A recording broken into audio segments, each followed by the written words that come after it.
Yan, inimit natin yung kasama natin sa business dito sa Central.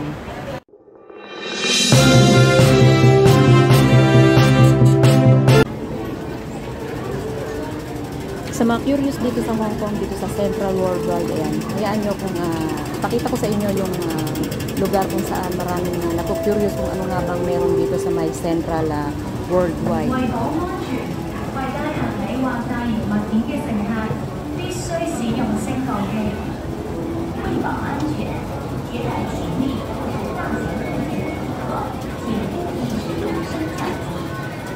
For safety reasons, you must use the lift if you have baggage or bulky items.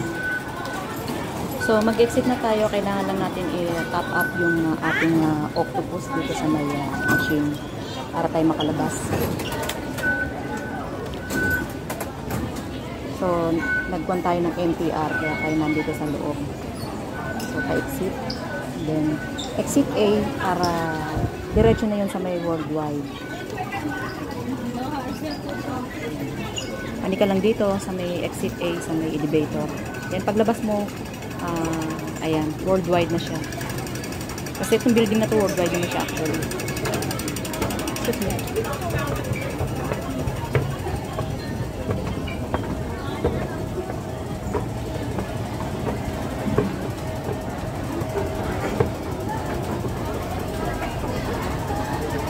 Itong lugar na to guys, sa may Central Worldwide. Every Saturday and Sunday, napakaraming tao talaga dito. As in talagang crowded. Ikaw ba yung ano niyan?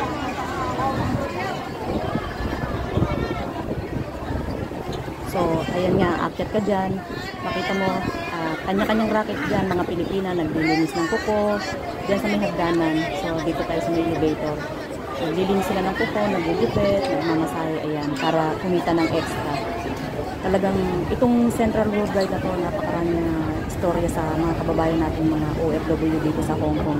So, ang hindi alam lahat ng nasa Pilipinas kung ano nga ba ang buhay natin dito sa Hong Kong dahil ang alam nila malaki ang kita pero hindi nila alam na kulang na kulang talaga, lalo na pinag-aari pa tayo.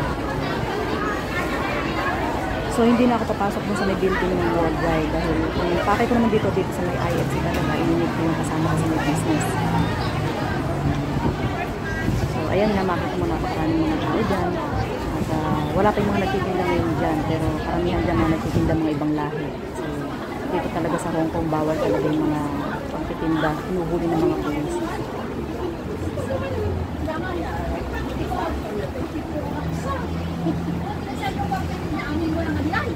So, ayan. Kita natin yung patay ng IFC.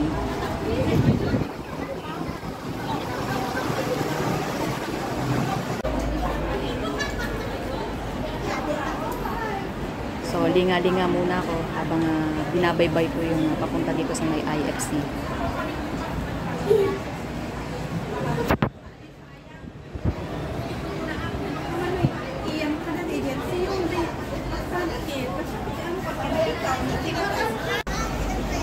So, ayan. Ito na nga ako. Maulan lang siya kaya walang masyadong nakatambay dito sa may fountain. So, makita nyo pagka kung hindi siya maulan, nakapalibot mga Pilipina dyan. Talagang dyan ang tambayan talaga ng mga Pilipina. Marami mga nagtitinda dyan, mga iba't ibang mga lahi. Napakarami rin mga Pilipina, kanya-kanyang racket. So, imimit ko dito yung kasama ko sa business.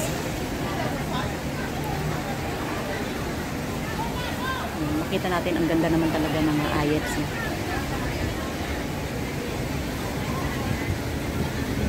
Actually, yung kabilang building na yung IFC, hindi ko alam kung gilid ng building na to kung ano. Kaya tinawag na IFC, mas kilala nilang IFC itong lugar na ito. Ayan yung kalabaw na tambayan ng mga Pilipina. So, talaga makita mo sari-sari talagang mga negosyante rito. Hindi siya matao kasi maulan. Kaya nandun sila nakasilong sa may shade.